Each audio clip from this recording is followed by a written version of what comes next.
آج مجھے در حقیقت ماہ رمضان مبارک کے ضمن میں اور اس میں جو روزے کا حکم دیا گیا ہے اس کی جو خصوصی فضیلت اور حکمت ہے اس کے بارے میں کچھ عرض کرنا ہے۔ ابھی میں نے آپ کے سامنے 4 آیتیں تلاوت کی ہیں۔ یہ سورہ بقرہ کا 23واں رکوع ہے۔ پہلی 2 آیتوں میں میری رائے ان مفسرین کے ساتھ ہے کہ جن کا خیال یہ ہے کہ ان میں رمضان مبارک کے روزوں کا ذکر نہیں ہے، بلکہ ابتداءً نبی اکرم صلی اللہ علیہ وسلم نے صحابہ کرام کو ہر مہینے میں 3 روزے رکھنے کا حکم دیا تھا۔ یہ روزے 13ویں، 14ویں اور 15ویں تاریخ قمری، ان کو ایام 20 اس لیے کہتے ہیں کہ ان کی راتیں بڑی روشن ہوتی، ابیض کی جمع ہے 20، سفید راتوں والے دن 13ویں، 14ویں، 15ویں۔ یہ بعد میں بھی حضور صلی اللہ علیہ وسلم کا معمول رہا ہے کہ آپ اس کا التزام فرماتے تھے نفلی روزوں کی حیثیت سے۔ ہر مہینے میں یہ 3 روزے آپ رکھتے تھے۔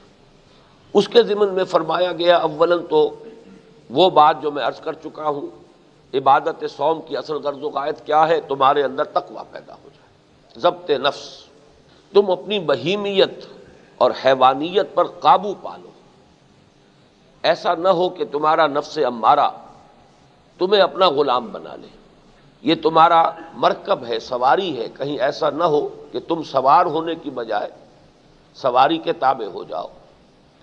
یہ ہے عبادت صوم کی اصل غرض، ایک مشق ہے اپنے حیوانی اور جبلی تقاضوں کو اپنے ضبط میں، کنٹرول میں رکھنے کی۔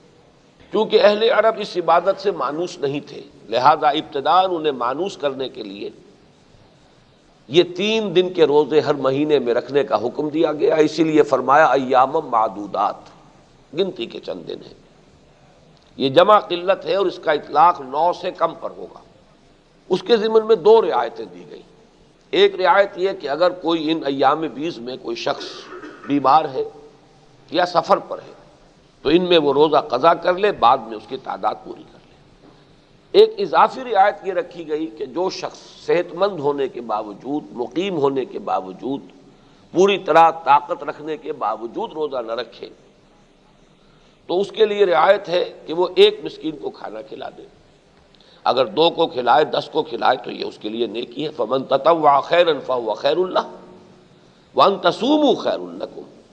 لیکن جان لو کہ روزہ رکھنے ہی میں تمہارے لیے مصلحت ہے، بہتری ہے۔ اس میں جو تمہاری روحانی ترقی کا راز مضمر ہے وہ کہیں زیادہ قیمتی ہے اس سے کہ تم فدیہ دے کر، اس کا کفارہ دے کر اور اس سے گلو خلاصی کرو۔ یہ تو بات وہ ہے کہ جو میں پہلے بیان کر چکا۔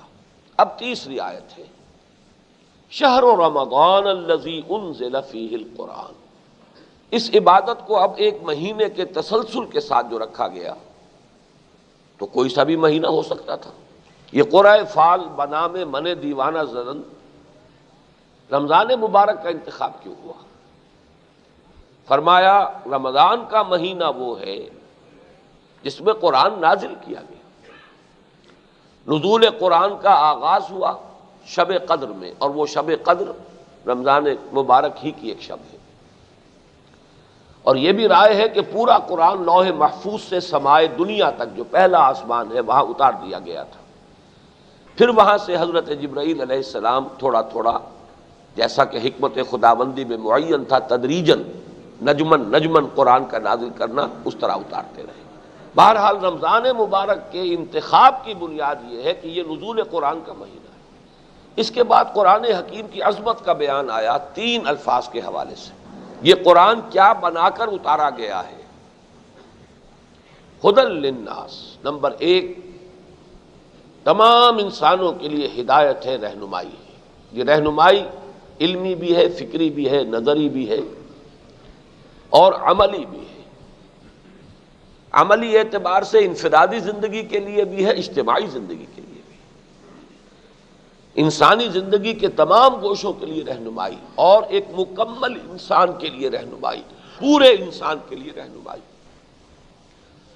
اس لیے کہ انسان میں فکر بھی ہے، اس میں عقل بھی ہے، اس کی قوت نظری بھی ہے، تو اس کے لیے بھی رہنمائی درکار ہے۔ پھر اس کا عمل کا معاملہ ہے، کیا کرے کیا نہ کرے۔ قدم قدم پر 2 راہیں آ جاتے ہیں، کدھر جائے کدھر نہ جائے۔ ذرا بھٹک گئے تو بات بہت دور پہنچ جائے گی۔ لہذا قدم قدم پر اسے عملی رہنمائی کی ضرورت ہے، انفرادی سطح پر بھی، اجتماعی سطح پر بھی۔ تو قرآن کی شان یہ ہے کہ ھدی للناس، وہ لوگوں کے لیے ہدایت بنا کر اتارا گیا۔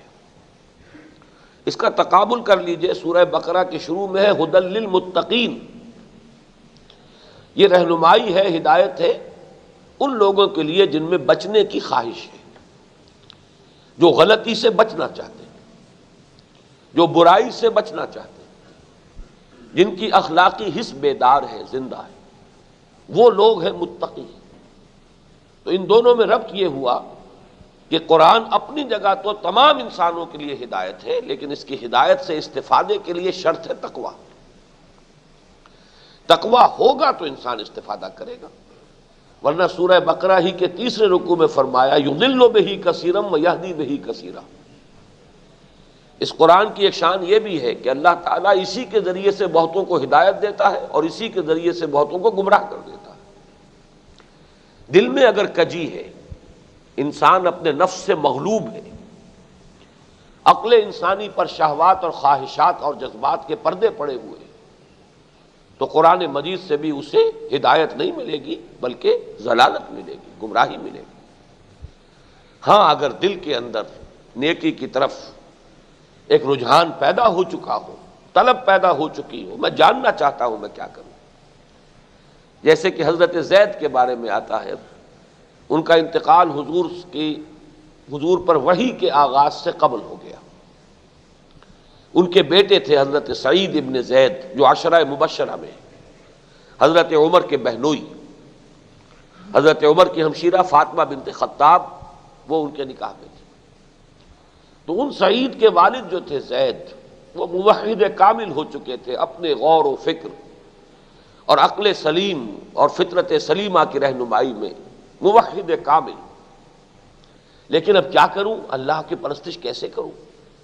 عملی رہنمائی تو میرے پاس نہیں ہے، کوئی کتاب موجود نہیں تھی۔ لہذا ان کے بارے میں آتا ہے کہ وہ کعبے کے پردے پکڑ پکڑ کر دعا کیا کرتے تھے، اے اللہ میں صرف تیری بندگی کرنا چاہتا ہوں لیکن نہیں جانتا کیسے کروں۔ جن لوگوں میں یہ طلب اور یہ تڑپ پیدا ہو چکی تھی، سوچئے ان کے لیے بعثت محمدی علیہ صاحب الصلاۃ والسلام اور نزول قرآن کتنی بڑی نعمت تھی۔ وہ تو ایسے ہی ہے جیسے پیاسے کو پانی مل جائے۔ آپ کو معلوم ہے کہ پیاسے کے لیے کوہ نور ہیرا جو ہے اس کے اندر کوئی اہمیت نہیں ہے، اسے تو پانی کا گھونٹ چاہیے۔ تو جب ہدایت کی طلب پیدا ہو جاتی ہے تو اس کے لیے تو ہدایت ہی سب سے بڑی بات ہے۔ تو پہلی بات تو یہ نوٹ کر لیجئے، ھدی للناس۔ دوسری بات فرمائی وبینات من الہدی والفرقان۔ ہدایت فلسفیانہ انداز میں بھی ہو سکتی ہے، لیکن قرآن مجید بینات کی شکل میں نازل ہوا ہے، روشن واضح۔ فطرت سلیم ہو انسان کی، فوراً لپک کر قبول کر لے گا کہ دیکھنا تقریر کی لذت، کہ جو اس نے کہا میں نے یہ جانا کہ گویا یہی میرے دل میں ہے۔ بینات من الہدی والفرقان، رہنمائی اور فرق کر دینے والی شے، یہ حق ہے، یہ باطل ہے، یہ صحیح ہے، یہ غلط ہے، یہ راستہ فلاح کی طرف لے جانے والا ہے، یہ راستہ خسارے اور بربادی کی طرف لے جانے والا ہے۔ یہ صلاحیت اور تمیز قرآن مجید کے ذریعے پیدا ہوتی ہے۔ تو ہدایت اور حق و باطل کے مابین فرق و امتیاز کی بینات بن کر قرآن نازل ہوا۔ اب فرمایا فمن شہد منکم الشہر فلیصم۔ اب یہ فا جو یہاں پر ہے، یہ یوں سمجھیے کہ اس نے جوڑ دیا ہے، اس وجہ سے کہ قرآن نزول کے رمضان مبارک نزول قرآن کا مہینہ ہے، جو کوئی بھی تم میں سے اس مہینے کو پائے اور اس میں مقیم ہو، اس پر لازم ہے، فرض ہے کہ وہ اس کے روزہ رکھے۔ لیکن یہ کہ اس کے بعد بھی ایک رعایت برقرار رکھی، کیونکہ یہ کتاب فطرت ہے، ہماری شریعت جو ہے فطرت انسانی کی مطابقت کے ساتھ ہے۔ فمن کان منکم مریضا او علی سفر فعدۃ من ایام اخر، دوہرا کر لے آئے اس بات کو کہ وہ رعایت جو ہے علی حال ہی حسب سابق برقرار ہے، جو بیمار ہو یا سفر پر ہو وہ تعداد پوری کرے دوسرے دنوں میں۔ لیکن وہ جو رعایت تھی کہ چاہے صحت مند بھی ہے انسان لیکن روزہ نہ رکھے تو کفارے کے طور پر، فدیے کے طور پر ایک مسکین کو کھانا کھلا دے، یہ رعایت وڈرا کر دی گئی، یہ اب نہیں ہے۔ امام راضی نے یہ بڑی خوبصورت اصطلاح استعمال کی ہے اس مقام پر، وجوب علی التخییر، کہ ایک تو وجوب ہوتا ہے جس میں اختیار دیا جائے، واجب ہے لیکن چاہے یہ چاہے وہ، ایک آلٹرنیٹو ہے موجود۔ روزہ واجب ہے لیکن اس کا ایک آلٹرنیٹ بھی ہے کہ نہ رکھو تو تم اس کے لیے ایک مسکین کو کھانا کھلا دو۔ لیکن اب یہ وجوب جو ہے یہ وجوب عینی ہے کہ اب روزہ ہی رکھنا فرض ہے۔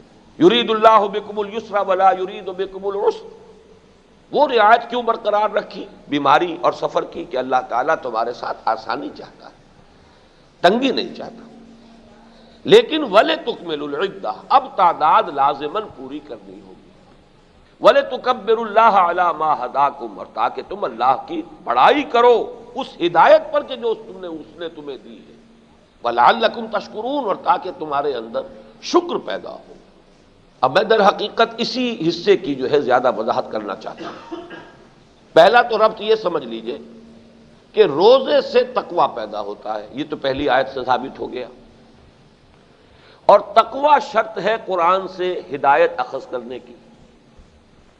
لہذا ماہ رمضان مبارک میں یہ دو عبادتیں جمع کر دی گئی۔ دن میں روزہ رکھو تاکہ کچھ تقوی پیدا ہو، کچھ پیدا ہو، تھوڑا ہو، کچھ تو ہو، اور رات کو اب کھڑے رہو اور سنو قرآن کو اور جذب کرو تاکہ تمہارے اندر اس کی عظمت کا صحیح ادراک ہو، تم اسے پہچان سکو کہ کتنی بڑی نعمت ہے۔ اس کو یوں سمجھیے کہ اگر کوئی شخص بے ہوش پڑا ہے تو چاہے ڈی ہائیڈریشن بھی ہے، پانی کی کمی، اسے تو احساس ہی نہیں، لیکن ذرا ہوش میں آ جائے تو فوراً پکارے گا پانی پانی پانی، اور اب اگر اسے پانی دیا جائے تو اسے معلوم ہوگا کہ پانی کتنی بڑی دولت ہے۔ یہ تین مرحلوں میں بات کو سمجھ لیجیے۔ اگر روح انسانی دبی ہوئی ہے حیوانی وجود کے نیچے بوجھ تلے تو گویا کہ بے ہوش ہے، اسے اپنی ضرورت کا بھی احساس نہیں۔ روزے سے وہ حیوانیت کا بوجھ اور ثقل کم ہوا تو وہ ذرا ہوش میں آئی، ہوش میں آئی تو اب اس کے اندر طلب پیدا ہوئی ہدایت کی، معرفت، قرب الہی۔ روح تو در حقیقت یہی دو چیزیں چاہتی ہے، یہی اس کی غذا ہے۔ جیسے ہمارے جسم کے لیے غذا ہے، ہم کھانا کھاتے ہیں، وہ غذا بھی وہیں سے آتی ہے جہاں سے ہمارا یہ جسم آیا ہے، اسی مٹی سے، اسی زمین سے یہ جسم بنا ہے، وہیں سے غذا آ رہی ہے۔ نباتات ہو، حیوانات ہو، یہ سب ان کا سورس کیا ہے آخر؟ یہی زمین۔ گندم وہیں سے اگ رہی ہے، چاول وہیں سے اگ رہے ہیں۔ پھر یہ کہ بکری کا گوشت جو آپ نے کھایا ہے تو وہ کس سے بن رہا ہے؟ بکری بھی وہی گھاس کھا رہی ہے اور وہی پتے کھا رہی ہے جو اسی زمین سے اگ رہے ہیں۔ تو جہاں سے ہمارا یہ خاکی وجود آیا ہے، حیوانی وجود، وہیں سے اس کی غذا آ رہی ہے۔ روح کی غذا وہیں سے آ رہی ہے جہاں سے وہ روح آئی ہے۔ یسألونک عن الروح قل الروح من امر ربی، یہ تو امر رب ہے۔ حال ہی میں ہمارا تعارف ہوا ہے، ایک شاہ صاحب ہیں، بزرگ شخصیت ہیں، بہت ان کے مرید ہیں، عبدالرؤوف شاہ صاحب، اگی ہے ایک جگہ مانسیرا سے ذرا آگے، وہاں کے رہنے والے ہیں۔ وہ بڑی پیاری بات کہا کرتے ہیں کہ یہ روح اور قرآن یہ تو ایک ہی گاؤں سے آئے ہیں۔ جیسے آپ کو معلوم ہے کہیں پردیس میں اگر کوئی جاننے والا مل جائے آپ کو اپنے شہر کا، گاؤں کا کوئی آدمی نظر آ جائے، کیسے لپکتے ہیں آپ کی طرف؟ اسی طریقے سے جہاں سے روح آئی ہے وہیں سے یہ قرآن آیا ہے۔ اس اعتبار سے روح کی غذا اور تقویت اور تغذیہ کا سامان قرآن ہے۔ جب تک روح بے ہوش ہے اسے احساس ہی نہیں۔ روزے نے اسے ذرا بیدار کیا ہے، اس لیے کہ اس پر حیوانیت کا جو دباؤ ہے وہ کم ہو گیا۔ اب جیسے ہوش میں آتے ہی آدمی پانی مانگتا ہے، ایسے ہی وہ روح جو ہے وہ اپنا تقاضا جو ہے وہ اس کے اندر بیدار ہوا۔ اب قرآن نازل ہوگا تو اس کی عظمت اور قدر و قیمت کا احساس ہوگا۔ یعنی صوم رمضان کی جو دو نتیجے نکلے، وَلِتُكَبِّرُوا اللَّهَ عَلَى مَا هَدَاكُمْ، دیکھیے پیاسے کو پانی مل جائے تو فوراً کہے گا الحمدللہ، اللہ اکبر۔ اسی طرح جب روح انسانی کو یہ اپنی ضرورت کی شے ملی جس کی اسے پیاس تھی تو تکبیر جو ہے اور حمد اور ثنا اللہ کی وہ اس کے گہرائیوں سے برآمد ہوگی۔ وَلَعَلَّكُمْ تَشْكُرُونَ، اور تاکہ تم شکر کر سکو۔ دیکھیے شکر کسے کہتے ہیں؟ امام راغب اصفہانی رحمہ اللہ نے 3 درجے شکر کے معین کیے۔ پہلے ہے شکر بالقلب، بالجنان، انسان کو کسی شے کی عظمت کا احساس ہو، شعور ہو، تبھی تو شکر کرے گا نا۔ ایک بچے کے ہاتھ پر آپ ہیرا رکھ دیجئے، اسے کیا پتا آپ نے کیا رکھا ہے، وہ سمجھے گا شاید کانچ کا ٹکڑا ہے۔ تو قدر و قیمت کا احساس اور شعور اور ادراک، یہ شکر کی پہلی شرط ہے۔ جتنا شعور ہوگا اتنا ہی شکر ہوگا۔ پھر شکر باللسان، زبان کے ذریعے، اس کی بھی قرآن مجید میں اللہ تعالیٰ نے خود ہی تلقین فرما دی۔ قرآن کی تنزیل پر، قرآن کے نازل کرنے پر میرا شکر ادا کیا کرو۔ کن الفاظ میں؟ الحمدللہ الذی انزل علی عبدہ الکتاب ولم یجعل لہ عوجا۔ کل حمد، کل ثنا، کل شکر، کل سپاس، کل تعریف اس اللہ کو سزاوار ہے جس نے اپنے بندے پر صلی اللہ علیہ وسلم یہ کتاب نازل فرمائی اور اس میں کوئی کجی نہیں رکھی، بینات ہیں، ایچ پیچ نہیں ہے، پہیلیاں نہیں بجھوائی ہیں، فلسفیانہ الجھی ہوئی بحثیں نہیں ہیں۔ تو یہ ہے شکر باللسان۔ اب شکر کی آخری اور بلند ترین منزل ہے اس نعمت کا حق ادا کرنا۔ میں نے کئی مرتبہ مثال دی ہے سادہ سی، کہ کوئی والد اپنے بچے کے لیے، بیٹے کے لیے کتاب لائے، بڑی قیمتی، بہت ہی عمدہ کتاب۔ بچہ مہذب تھا، اس نے تھینکس بھی ادا کر دیا، تھینکس ڈیڈی، لیکن پھر کتاب کو رکھ دیا، پڑھا ہی نہیں۔ تو ناشکری کی کہ نہیں کی؟ چاہے زبان سے وہ ایک تمدنی جو روایت ہے اس کے اعتبار سے شکریہ ادا کر دیا، لیکن حسن شکریہ تو ہوتا اگر وہ اس کتاب سے فائدہ اٹھاتا، اس میں جو علم ہے، حکمت ہے، اس سے استفادہ کرتا، اپنے فہم کی ترقی کا ذریعہ بناتا۔ تو نعمت کا حق ادا نہ کیا جائے تو پھر یہ کہ وہ ناشکری سب سے بڑی ناشکری ہے، چاہے زبان سے شکر ادا کرتے رہے۔ تو فرمایا وَلِتُكَبِّرُوا اللَّهَ عَلَى مَا هَدَاكُمْ وَلَعَلَّكُمْ تَشْكُرُونَ، اور تاکہ تم شکر کرو، اس کا حق ادا کرو۔ اسی کے حوالے سے آج میں آپ سے عرض کرنا چاہتا ہوں کہ میں نے جو اب ربع صدی مکمل کی ہے، 25 برس ہو گئے، سن 65 میں لاہور منتقل ہوا، اب سن 90 آ گیا۔ ایک ربع صدی میں نے لگائی ہے کس کام؟ دعوت رجوع الی القرآن، قرآن کی طرف لوگوں کو متوجہ کرنا، راغب کرنا۔ قرآن کو پڑھو، قرآن کو سمجھو، قرآن پر عمل کرو، قرآن کے مبلغ بن جاؤ، داعی بن جاؤ۔ اور اس کا آغاز میں نے کیا تھا جب مجھے مسجد خضرہ سمن آباد میں جمعے کے خطاب کی دعوت ملی کہ یہاں جمعے میں آپ تقریر کیا کریں۔ پہلے 2 جمعوں میں میں نے جو تقریر کی وہ یہ کتاب چاہے مسلمانوں پر قرآن مجید کے حقوق، اس نعمت کا حق کیا ہے ہم پر، ہم اس کا حق ادا کر رہے ہیں کہ نہیں؟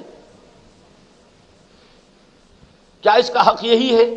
اس وقت زمانے میں صدر ایوب کا دور حکومت تھا اور 1400 سالہ جشن نزول قرآن منایا جا رہا تھا۔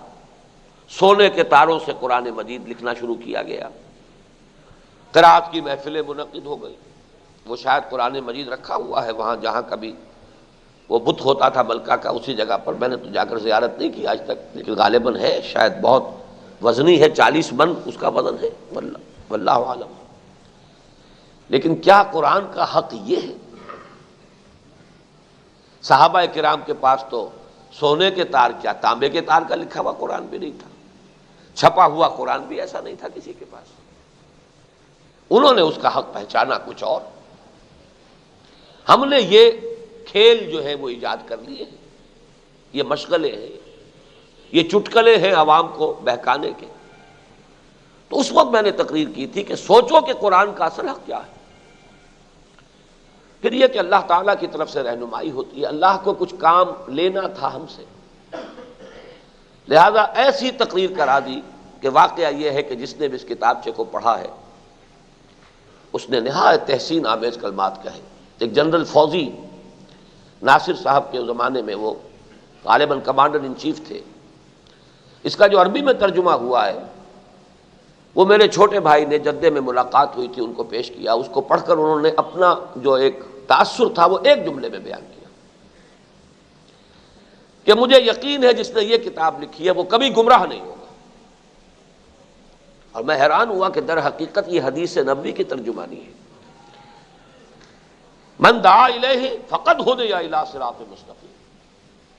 جو کوئی بھی اس قرآن کی طرف دعوت دے گا اس کی ہدایت ہو گئی صراط مستقیم کی، کسی اور کو ہدایت ہو نہ ہو. بہرحال اس میں نے 5 حقوق معین کیے تھے. سب سے پہلا حق یہ ہے کہ اس قرآن کی عظمت اپنے دل میں پیدا کریں اور یہ یقین پیدا کریں کہ یہ اللہ کا کلام ہے.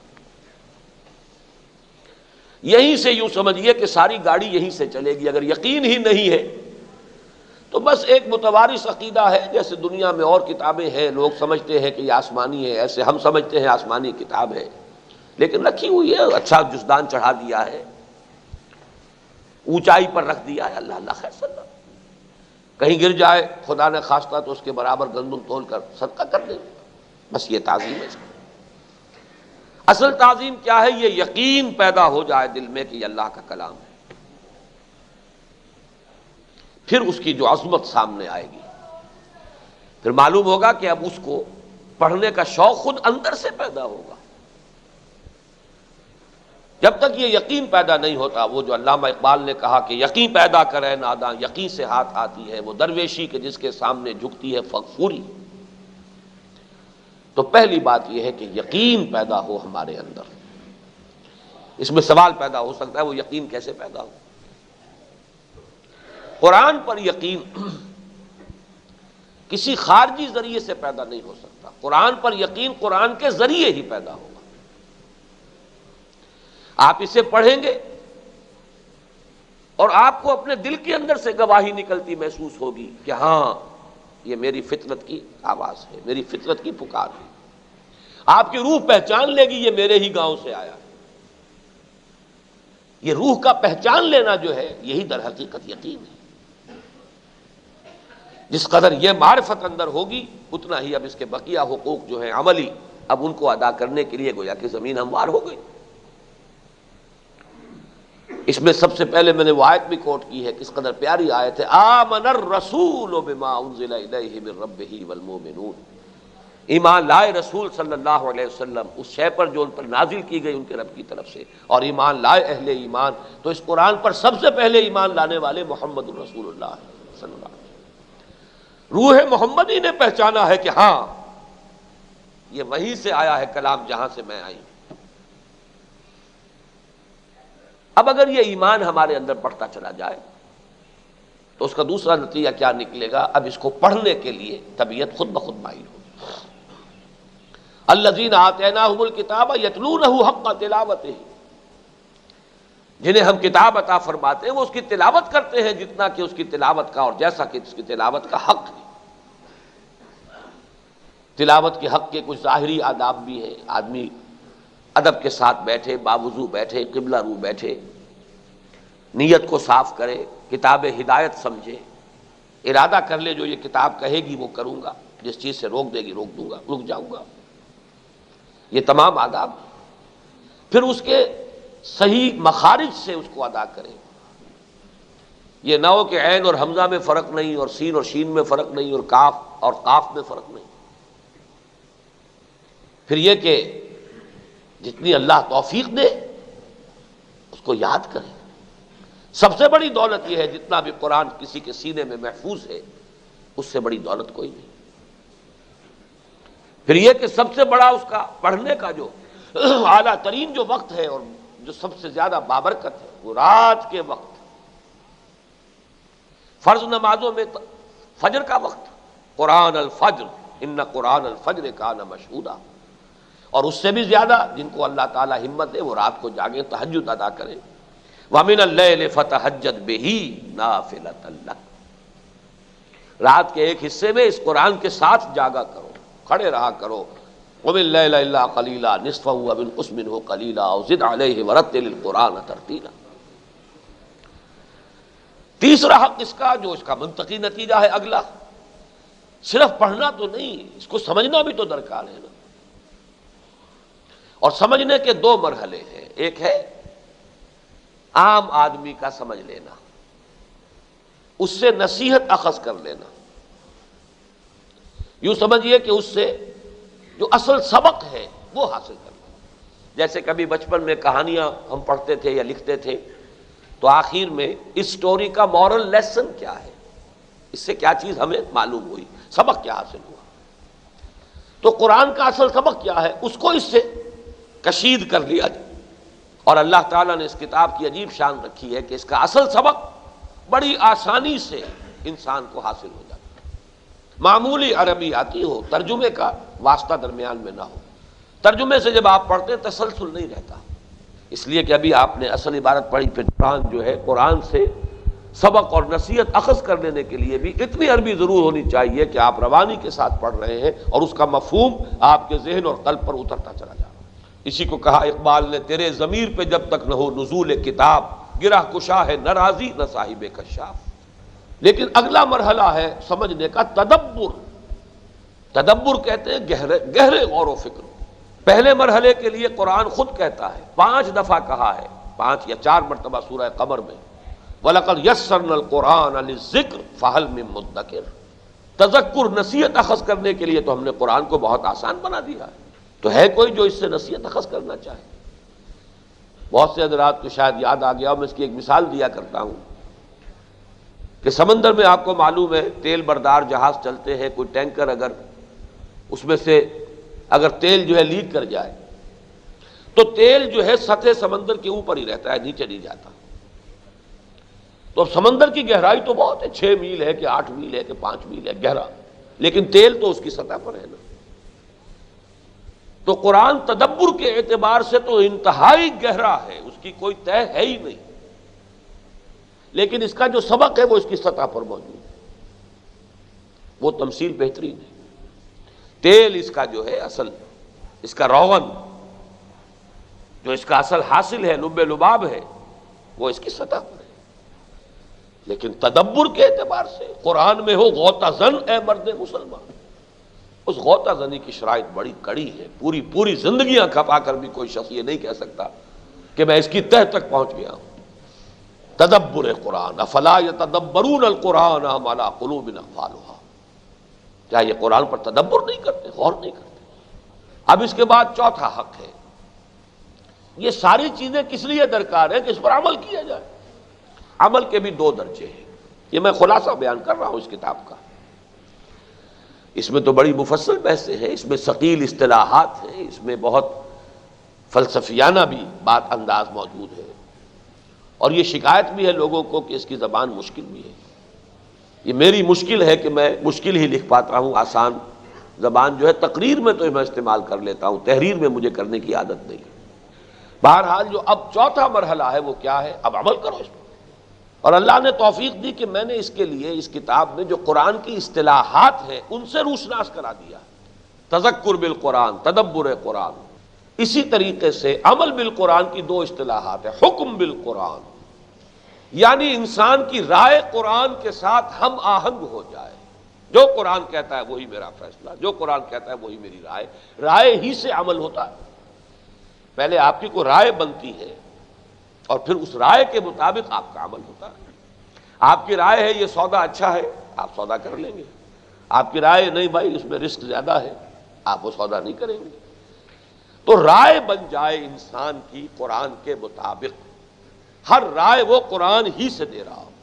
جیسے اس حدیث میں جس کا آخری ٹکڑا میں نے ابھی آپ کو سنایا، من دعا الیہ فقد ہدی الی صراط مستقیم، اس میں یہ من حکم بہ عدلا، جس نے کوئی رائے قائم کی اور فیصلہ دیا اس قرآن کے ذریعے، اس نے عدل کیا۔ ایک اس سے بھی زیادہ جامع اصطلاح ہے اقامت قرآن، قرآن کو قائم کرو۔ اقیموا التوراۃ والانجیل، کہا گیا اہل کتاب سے، یا اہل الکتاب لستم علی شیء حتی تقیموا التوراۃ والانجیل، اہل کتاب تمہاری کوئی بنیاد نہیں، جڑ نہیں، جب تک کہ تم تورات اور انجیل کو قائم نہیں کرتے، یعنی اس کا پورا نظام جو ہم نے احکام دیے انہیں نافذ کرو۔ تو قرآن مجید ایک نظام حیات لیے ہوئے ہے، اس میں احکام ہے، فوجداری کے احکام ہے، دیوانی احکام ہے، مالی امور سے متعلق احکام ہے، آئلی قوانین ہے، بڑے تفصیلی رات ہی ہم نے وہ 4 رکوع پڑھے ہیں دورہ ترجمہ قرآن میں، یہ سب کس لیے ہے؟ صرف تلاوت کر کے ثواب حاصل کرنے کے لیے، یا انہیں نافذ کرنا ہے، ان کو قائم کرنا ہے؟ پورا نظام عدل و قسط جو قرآن نے دیا اسے برپا کرنا ہے۔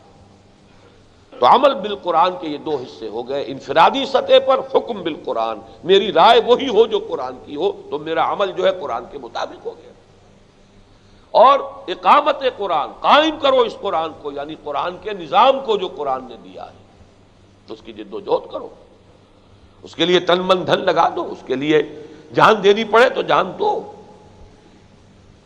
اور آخری حق اس قرآن کا کیا ہے؟ تبلیغ و تبیین، اس کو واضح کرنا اور لوگوں تک پہنچانا۔ یہ اللہ کا کلام ہے، لوگوں کی ہدایت کے لیے نازل ہوا ہے، لیکن انہیں پہنچایا جائے گا تبھی تو امکان ہے کہ وہ اسے اختیار کریں اور قبول کریں۔ خدا نہ خواستہ اگر محمد الرسول اللہ اس کو نہ پہنچاتے تو کیسے ایمان لے آتے صحابہ؟ کیسے اسلامی انقلاب برپا ہوتا؟ کیسے ذہن بدلتے؟ کیسے سیرتیں بدلتی؟ کیسے کردار بدلتے؟ کیسے نظام بدلتا؟ اس پورے پروسیس کو تبلیغ سے شروع کیا نا، پہنچاؤ، یا ایھا الرسول بلغ ما انزل الیک من ربک، اے رسول پہنچا دو جو کچھ کے نازل کیا گیا ہے آپ کی طرف، آپ کے رب کی طرف سے۔ یہ فرض ہے محمد الرسول اللہ صلی اللہ علیہ وسلم۔ لیکن جیسا کہ آپ کو معلوم ہے، ہم اس پر فخر بھی کرتے ہیں کہ حضور کی بعثت تو ہے تمام نوع انسانی کی طرف، اور تا قیام قیامت، یعنی ٹائم اینڈ سپیس دونوں کے اعتبار سے لامتناہی ہے یہ قرآن مجید اور حضور کی بعثت۔ ایک تو ہے ھدی للناس، تمام نوع انسانی کے لیے، اور پھر یہ کہ ہمیشہ ہمیشہ کے لیے تا قیام قیامت اب یہی ہدایت نامہ ہے۔ بقول علامہ اقبال، نوع انسان را پیام آخری حامل او رحمت للعالمین۔ حضور کی شان یہ ہے کہ آپ رحمت للعالمین ہیں، اور یہ قرآن یہ ھدی للعالمین بن کر نازل ہوا ہے، تو اب پہنچانا ہوگا نا۔ اسی لیے خطبہ حجۃ الوداع کے اختتام پر حضور نے پہلے تو صحابہ جو موجود تھے ان سے اقرار کروا لیا، الا ہل بلغت، لوگوں میں نے پہنچا دیا کہ نہیں؟ اور سب نے جب کہا بیک زبان، انا نشہد انک قد بلغت وادیت ونصحت، ہاں حضور ہم گواہ ہیں، ہم گواہی دیتے ہیں آپ نے حق تبلیغ ادا کر دیا، حق نصیحت ادا کر دیا، حق امانت ادا کر دیا۔ پھر آپ نے آسمان کی طرف نگاہ اٹھائی، بارگاہ خداوندی میں عرض کیا، اللہم اشہد، اے اللہ تو بھی گواہ رہے، میرے کندھے سے یہ بوجھ اتر گیا، میں نے انہیں تیرا کلام پہنچا دیا۔ لیکن اب آئندہ کے لیے حکم دیا، فَلْيُبَلِّغِ الشَّاهِدُ الْغَائِبَ، اب پہنچائیں وہ جو یہاں ہیں ان کو جو یہاں نہیں ہے۔ اب یہ کندھے سے میرے یہ بوجھ اتر کر تمہارے کندھوں پر آ گیا، یہ ہے تبلیغ۔ پھر تبلیغ بھی حضور نے صرف تبلیغ نہیں کی، تبیین بھی کی ہے، واضح بھی کیا ہے، اس کی تعلیم بھی دی ہے۔ یعلمہم الکتاب والحکمہ، تعلیم دیتا ہے کتاب کی، صرف پڑھ کے سنانے پر اکتفا نہیں کی۔ هو الذی بعث فی الامیین رسولا منہم یتلو علیہم آیاتہ ویزکیہم ویعلمہم الکتاب والحکمہ، وہی ہے اللہ جس نے اٹھایا امیین میں ایک رسول انہی میں کا، جو انہیں اس کی آیات پڑھ کر سناتا ہے، ان کا تزکیہ کرتا ہے، انہیں تعلیم دیتا ہے کتاب اور حکمت۔ تو تبلیغ کے ساتھ تعلیم اور تبیین، حضور سے خطاب کر کے فرمایا گیا، انزلنا الیک الذکر لتبین للناس ما نزل الیہم، اے نبی ہم نے یہ کتاب آپ پر نازل فرمائی تاکہ آپ لوگوں کے لیے واضح کریں وہ شے جو ہم نے ان کے لیے اتاری ہے۔ تو دیکھیے پہلے سے چلیے، پہلا حق ایمان اور تعظیم، دوسرا حق تلاوت اور ترتیل، رتل القرآن ترتیلا، تیسرا حق تذکر اور تدبر، چوتھا حق حکم اور اقامت، پانچواں حکم تبلیغ اور تبیین۔ یہ 5 حق ہیں ہر مسلمان پر اس کتاب کے، لعلکم تشکرون۔ اس روزے کی غرض و غایت یہ ہے، یہ در حقیقت قرآن مجید کے ساتھ اپنے ربط اور تعلق کو تازہ کرنے کا مہینہ ہے۔ یوں بھی آپ کہہ سکتے ہیں یہ نزول قرآن کا سالانہ جشن ہے، یوں بھی کہہ سکتے ہیں قرآن کا سالانہ سالگرہ ہے۔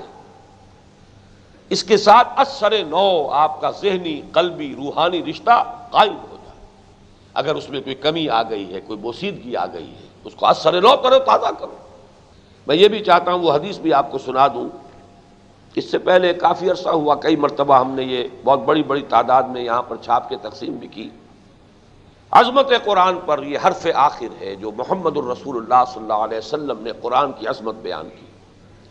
قدر گوہر شاہ داند یا بداند گوہری. موتی کی قدر و قیمت کو تو یا بادشاہ جانتا ہے جو موتیوں ہی میں کھیلتا ہے، وہ موتیوں کا شناسہ ہے، یا پھر جوہری جو ڈیل کرتا ہے اس میں، اسے پتا ہے. تو عظمت قرآن کو جانتا ہے یا اللہ خود جس کا وہ کلام ہے، اور یا محمد الرسول اللہ جن پر وہ نازل ہوا. وہ آپ نے بیان فرمایا، حضرت علی رضی اللہ تعالی عنہ سے مروی ہے، اور یہ ترمذی اور دارمی رحمہم اللہ دونوں نے، امام ترمذی امام دارمی رحمہم اللہ دونوں نے اس کو روایت کیا. بلکہ میں کل ہی دیکھ رہا تھا تفسیر رازی سورہ بقرہ کی، تو اس میں امام رازی بھی پوری اس حدیث کو جو کا تو انہی الفاظ میں لائے ہیں. حضرت علی فرماتے ہیں کہ حضور صلی اللہ علیہ وسلم نے ایک مرتبہ ارشاد فرمایا، انہا ستکون فتنۃ، ان قریب ایک بہت بڑا فتنہ رونما ہوگا. حضرت علی فرماتے ہیں کہ اس پر میں نے عرض کیا، فقلت مل مخرج منہا یا رسول اللہ، اے اللہ کے رسول اس سے نکلنے کا راستہ کون سا ہوگا، بچاؤ کا راستہ کون سا ہوگا. ایگزٹ وہ جو لکھا ہوتا ہے ہالز کے اندر، مخرج آپ عرب ممالک میں وہاں مخرج لکھا دیکھیں گے، نکلنے کا راستہ. المخرج الطواری یہ جہازوں میں لکھا ہوتا ہے، ایمرجنسی ایگزٹ، کوئی ایمرجنسی ہو جائے تو فوراً ان دروازوں کی طرف لپکنا. تو وہ مخرج کیا ہوگا. اور یہ نکتہ میں نے بارہا بیان کیا ہے کہ حضرت علی نے یہ نہیں پوچھا کہ وہ فتنہ کب ہوگا، کیوں ہوگا، کیسے ہوگا، کدھر سے آئے گا. یہ ساری معلوماتی چیزیں ہیں. عملی شے یہ تھی کہ اس سے بچاؤ کی شکل کیا ہے. صحابہ کرام کی توجہ جو ہے وہ عمل کی طرف ہوتی تھی. اب آپ نے فرمایا کتاب اللہ، فتنوں سے بچانے والی صرف ایک شہر وہ اللہ کی کتاب ہے. آپ ذرا اندازہ کیجئے کہ اس سے بڑا دور فتن کون سا ہوگا جس میں ہم جی رہے ہیں. فتنے ہی فتنے، ایک سے ایک بڑا فتنہ، مہا فتنہ. لہذا آج سب سے زیادہ شدید ضرورت ہے رجوع الی القرآن. لوٹو، تمسک بالقرآن، پکڑو قرآن مجید کو، تھامو اس کو. حضور فرما رہے فتنے سے بچنے کی ایک ہی تدبیر ہے اور وہ قرآن. اس کے بعد آپ نے فرمایا فیہ نبأ ما قبلکم وخبر ما بعدکم وحکم ما بینکم. اس حدیث کے اندر انداز بھی وہ ہے جو قرآن مجید کی صورتوں میں ہوتا ہے. قوافی بدلتے ہیں، چند جملے آئیں گے ایک قافیے کے ساتھ، پھر جملے آئیں گے ایک قافیے کے ساتھ. جیسے آپ کو سورۃ الفجر میں، سورہ قیامہ میں، سورۃ البلد میں قافیے بدلتے ہیں. اسی طرح اس حدیث کے اندر معلوم ہوتا ہے بالکل جیسے کہ قرآن مجید کا ایک عکس کامل ہے یہ کلام. فرمایا کتاب اللہ فیہ نبأ ما قبلکم وخبر ما بعدکم وحکم ما بینکم. اس میں تم سے پہلے لوگوں کی خبریں بھی ہیں، تم سے بعد میں آنے والے حالات بھی ہیں، اور تمہارے مابین جتنے اختلافات ہوں گے ان کا فیصلہ بھی. وَهُوَ الْفَصْلُ لَيْسَ بِالْحَزْلِ، وہ فیصلہ کن کلام ہے، کسی شاعر کی ایسے ہی بے معنی باتیں جو کرتے رہتے ہیں وہ نہیں ہے. من ترکہ من جبار قسمہ اللہ، معاذ اللہ ثم معاذ اللہ، اللہ ہمیں اس سے بچائے. فرمایا جو شخص اپنے غرور اور تکبر کی وجہ سے اس قرآن کو چھوڑ دے گا اللہ اسے پیس کر رکھ دے گا. من ترکہ من جبار قسمہ اللہ ومن ابتغى الہدی من غیرہ اضلہ اللہ. اور جو شخص ہدایت تلاش کرے گا اس قرآن کے سوا کسی اور شے میں اللہ اسے گمراہ کر کے چھوڑے گا. اس میں زور کلام، فصاحت، بلاغت، کتنے مختلف پہلوؤں سے اس قرآن کی عظمت کا بیان. وَهُوَ حَبْلُ اللَّهِ الْمَتِينُ وَهُوَ الذِّكْرُ الْحَكِيمُ وَهُوَ الصِّرَاطُ الْمُسْتَقِيمُ. دیکھ لیں آپ قافیے، یہی ہے اللہ کا ذکر، حکمت بھرا ذکر، الذکر. یہی ہے اللہ کی مضبوط رسی، حبل اللہ المتین. یہی ہے صراط المستقیم. جو مانگتے ہو اہدنا الصراط المستقیم، اللہ نے تو دے دیا ہے تمہیں. هو الذی لا تزیغ بہ الاہواء ولا تلتبس بہ الالسنہ. یہ وہ ایسا کلام ہے کہ اس کے ہوتے ہوئے، یعنی اس کے ساتھ انسان چمٹا ہوا ہو، خواہش نفس انسان کو گمراہ نہیں کر سکے گی، اور اس کے ساتھ زبان جو ہے وہ التباس نہیں کرتی، یہ اپنی جگہ بالکل روشن کلام ہے۔ ولا يشبع منه العلماء ولا يخلق عن كثرة الرد ولا تنقضي عجائبه، اہل علم کبھی اس سے سیر نہ ہوں گے کہ میں نے 100 مرتبہ پڑھ لیا، اب کیا رکھا ہے اس کتاب میں۔ دنیا کی کوئی کتاب ایسی نہیں جسے آپ پڑھتے رہیں پڑھتے رہیں پڑھتے رہیں، دل اکتا ہے نا۔ ہر مرتبہ نئے نئے نکات، نئی نئی علوم، نئی نئی معرفتیں۔ 100 مرتبہ آپ ایک مقام سے گزرے تھے، لیکن 101ویں مرتبہ اچانک محسوس ہوگا یہاں تو یہ بات بھی تھی جس کی طرف میرا ذہن آج تک نہیں گیا۔ یہ تو واقعہ ہے امام شافعی کا۔ انہوں نے کہا چونکہ اصول فقہ پر تو سب سے پہلی کتاب انہوں نے لکھی، کتاب الام۔ اب وہ چاہتے تھے کہ اجماع کے لیے بھی مجھے قرآن مجید سے کوئی سند ملے۔ 300 مرتبہ قرآن پڑھ گئے اور انہیں قرآن مجید میں اجماع کی سند نہیں ملی۔ کہتے ہیں 301ویں مرتبہ جب پڑھ رہا تھا تو اس مقام پر جب آئے وَيَتَّبِعْ غَيْرَ سَبِيلِ الْمُؤْمِنِينَ نُوَلِّهِ مَا تَوَلَّىٰ وَنُصْلِهِ جَهَنَّمَ، جو شخص مسلمانوں کے راستے سے ہٹ کر کوئی راستہ نکالے گا، اہل ایمان کے راستے سے ہٹ کر، تو اسے ہم اسی کے حوالے کر دیں گے جو راستہ اس نے اختیار کیا، اور اسے جہنم میں پہنچا دیں گے۔ معلوم ہوا کہ اہل ایمان کا اجماع اللہ کی نگاہ میں اتنی اہمیت رکھتا ہے۔ اس آیت سے انہیں اجماع کے لیے دلیل مل گئی۔ تو لا یشبع منہ العلماء، علماء اس سے کبھی سیر نہ ہوں گے۔ ولا یخلق عن کثرت الرد، بار بار کی تکرار اور اعادے سے اس پر کوئی بوسیدہ پن، باسی پن طاری نہیں ہوگا۔ ولا تنقضی عجائبہ، اس کے عجائب کبھی ختم نہیں ہوں گے، اس میں سے موتی ہدایت اور معرفت اور علم کے نکلتے رہیں گے۔ هو الذی لم تنتہ الجن اذ سمعته حتی قالوا انا سمعنا قرآنا عجبا یہدی الی الرشد فآمنا به، یہ وہ کلام ہے کہ جیسے ہی جنوں کی ایک جماعت نے اسے سنا پکار اٹھے، ہم نے ایک بڑا عجیب، نہایت حسین، دل کو لبھانے والا کلام سنا ہے، ہم فوراً ایمان لے آئے۔ قرآن مجید ایک مرتبہ ان جنوں نے سنا اور وہ داعی بن گئے۔ یا قومنا اجیبوا داعی اللہ، فوراً اپنی قوم کی طرف، جنات کی قوم کی طرف گئے ہیں۔ انہوں نے کہا کہ اے ہماری قوم کے لوگوں، یہ جو اللہ کی طرف بلانے والا ہے اس کی پکار پر لبیک کہو، ہم تو ایمان لے آئے۔ فآمنا فلن نشرک بربنا احدا، پوری سورہ جن جو ہے وہ اسی موضوع پر تو ہے۔ اب اس کے بعد وہ 4 جملے آئے ہیں۔ من قال بہ صدق، جس شخص نے اس قرآن کی بنیاد پر کوئی بات کہی اس نے سچ کہا، یہ تو ہے ہی الحق۔ ومن عمل بہ اجر، جس نے اس پر عمل کیا اس کا اجر محفوظ ہے اللہ کے ہاں۔ ومن حکم بہ عدل، جس نے اس کے مطابق فیصلہ کیا اس نے عدل کیا۔